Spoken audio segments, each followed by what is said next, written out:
Je suis le médecin traitant de la famille de Margot depuis qu'elle est tout bébé, depuis sa naissance. Margot a très vite présenté un développement, comme disaient ses parents, qui n'était pas comme celui de sa sœur aînée, avec des insomnies, euh, un problème de retard de langage et bien sûr des difficultés à aller vers les autres. Moi, ce qui m'a tout de suite mise en éveil, c'est qu'elle n'a... j'ai jamais eu cet échange de sourire à la mère, le mère à l'enfant. Voilà, ça jamais eu de réponse. Voilà. Un bébé qui criait beaucoup, beaucoup. Donc il y avait de l'échange là quand même. Là, il y avait de l'échange. Une petite fille qui parlait pas, hein, à 3 ans, elle parlait toujours pas. Pas de langage.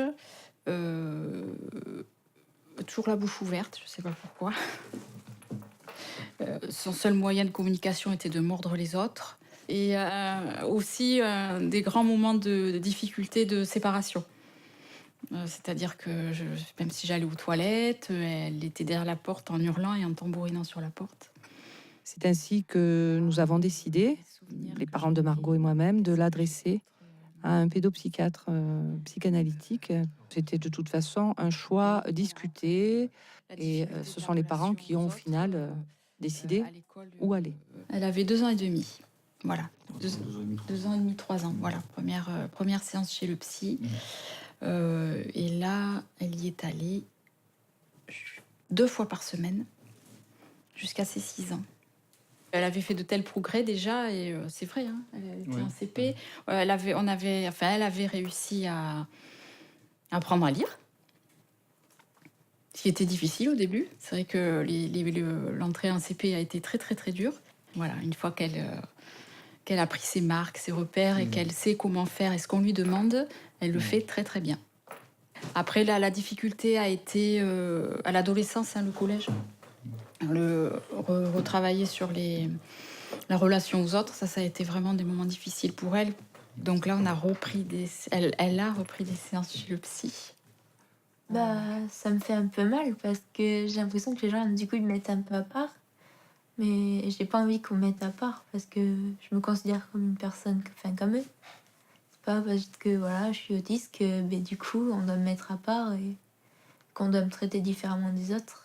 Et moi, c'est ce que je veux pas, qu'on me traite différemment. Parce que j'aime pas qu'on me dise tout le temps « Oh, ça va, ça va, ça va ». Ça m'énerve un peu à la fin. Jusqu'en 4e, j'avais pas du tout d'amis. Et puis, à partir du mi-4e, j'ai commencé un peu à avoir des amis. Et cette année, j'en ai, normalement. Et qu'est-ce qui s'est passé? Pourquoi tu as eu des amis? Déjà, je me suis fait hospitaliser, donc ça m'a aidé. Puis on m'a donné des médicaments pour mes angoisses. Donc j'arrivais à parler aux autres. Et puis j'ai eu la psy qui m'a suivie. Donc du coup, j'ai réussi à surmonter ma peur et aller parler aux autres. Avant, ça se voyait peut-être parce que j'étais enfermée et tout, que je parle jamais. Maintenant, je parle avec tout le monde. Moi, après, ça a été un peu dur à l'hôpital. Le premier soir, j'ai appelé mes parents en pleurs, je voulais revenir à la maison et tout. Et puis finalement, je n'avais pas regretté. J'ai même rallongé mon séjour là-bas parce que je me sentais pas prête à retourner au collège. Et j'étais tellement bien là-bas que on m'a vraiment aidée parce que je pense que si j'y étais pas allée, je serais vraiment très mal à ce moment.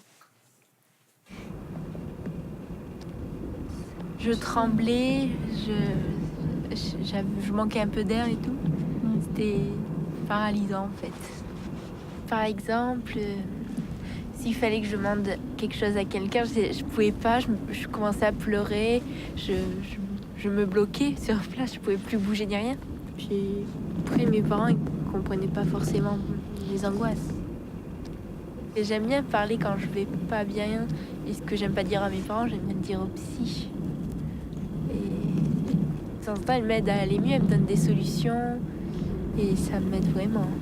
Je crois mon premier bisou spontané qu'elle est venue me faire d'elle-même et délicatement et normalement, c'était après une séance aussi chez le psy et c'était en classe de 3e. C'était un beau moment, ça aussi.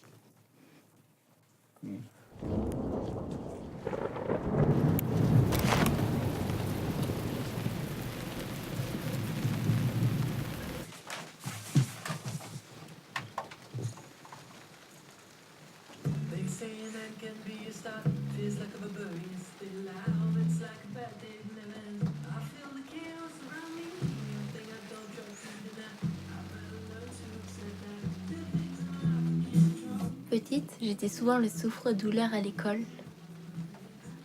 Jusqu'en cinquième, ça a duré. Et en cinquième, à cause de ça, je revenais tous les soirs en pleurant. Et c'est une des causes qui a fait que j'ai voulu me suicider. Je voulais plus entendre les moqueries, qu'on me fasse souffre-douleur et tout.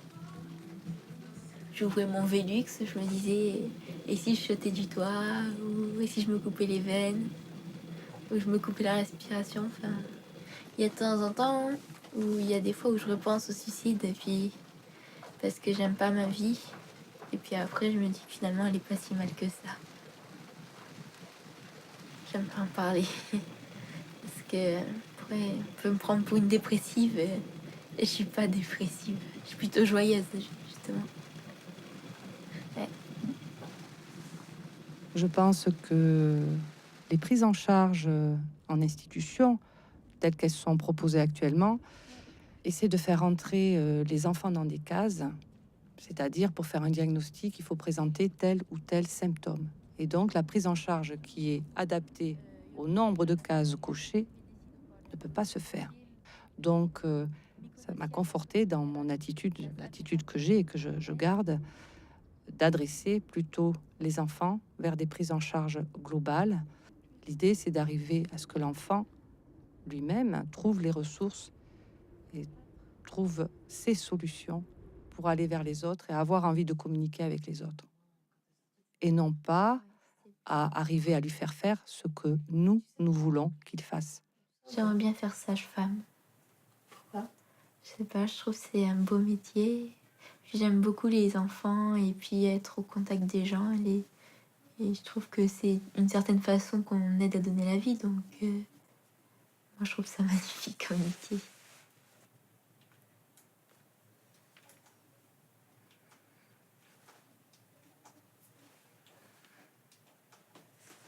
Moi, je dis que j'ai une enfant autiste normale.